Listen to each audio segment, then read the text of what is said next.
आज की कहानी है मूर्तिकार बाप बेटे की कहानी। ये कहानी एक गांव में रहने वाले मूर्तिकार की है जो बहुत ही सुंदर मूर्तियां बनाता था और इस काम से वो अच्छा जीवन यापन करने के लायक कमा लेता था। कुछ समय बाद उसको एक बेटा हुआ जिसने कम उम्र में ही मूर्तियां बनाना शुरू कर दिया था और उसकी मूर्तियां भी बहुत सुंदर दिखती थीं।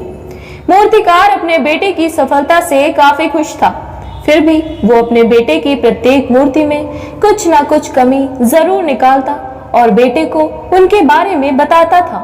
वो बेटे से कहता, तुमने अच्छा काम किया है, लेकिन अगली बार इस कमी को दूर करने की कोशिश करो। बेटा भी अपने पिता की बात मान लिया करता। उसने अपने पिता की सलाह के बाद अपनी हर मूर्तियों में सुधार करना जारी रखा। नतीजतन बेटे की मूर्तियां दिन प्रतिदिन पिता की मूर्तियों से बेहतर होती गईं और एक समय ऐसा भी आया जब लोग बेटे की मूर्तियों को पिता की मूर्तियों की तुलना में ऊंचे दामों पर खरीदने लगे, जबकि पिता की मूर्तियां पहले की तरह ही बिकती रहीं।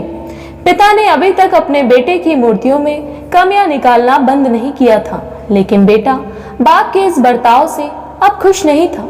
फिर भी वो बिना दिमाग लगाए उन कमियों को स्वीकार कर लेता था और पिता के सुझावों के अनुसार अपनी मूर्तियों में सुधार करता रहा। आखिरकार एक दिन ऐसा आया जब उसके पिता ने उसकी बनाई मूर्तियों में कमियां निकालनी चाही तो बेटे का धैर्य जवाब दे गया। बेटे ने कहा, पिताजी, अगर आप इतने श्रेष्ठ मूर्तिकार होते तो आपकी मूर्तियां मेरी मूर्तियों से कम कीमत पर नहीं बिकती। मुझे नहीं लगता कि मुझे अब आपकी सलाह की आवश्यकता है। मेरी मूर्तियां परफेक्ट हैं। बाप ने ये सुनकर अपने बेटे को सलाह देना बंद कर दिया। कुछ महीने बीत गए। बेटा खुश था, लेकिन फिर उसे एहसास हुआ कि उसकी मूर्तियों की अब उतनी तारीफ नहीं की जाती जितनी पहले की जाती थी और अब उसकी मूर्तियों की कीमतें भी बढ़ना बंद हो गई हैं।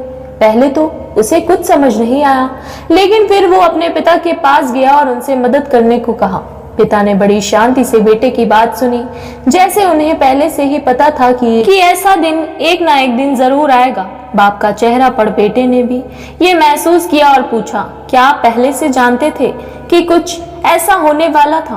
पिता ने उत्तर दिया, हाँ, मैं भी कभी इन परिस्थितियों से गुजर चुका हूँ। बेटे ने कहा, फिर आपको मुझे ये तभी बता देना चाहिए था।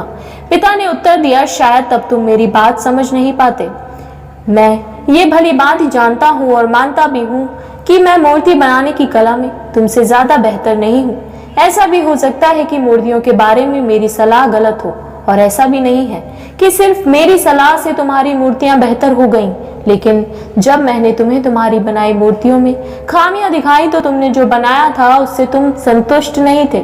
फिर तुम्ही ने खुद को बेहतर बनाने की कोशिश की और उस प्रयास ने तुम्हारी मूर्तियों को बेहतर बनाया और परिणाम स्वरूप तुम सफल हुए।